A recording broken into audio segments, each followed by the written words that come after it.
Si kila mtu afanye kazi jameni?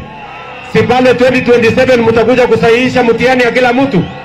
Mwenye amepita, mwenye amefanya vizuri, mnampitisha. Mwenye ameanguka mtihani aende nyumbani. Iko problem?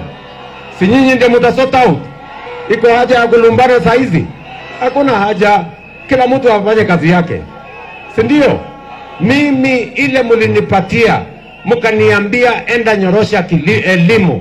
Elimu nimenyorosha, nimeweka CBC mtaratara mzuri, nimeajiri walimu 76,000, nimeweka pesa kwa university na TVET, kilimo nimenyorosha, mnapata mapato zaidi, barabara ndio hiyo mimi najenga, soko ndio hii, sitima ndio ile.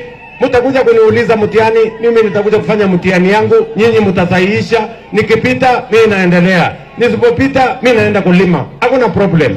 Ama namna gani jameni?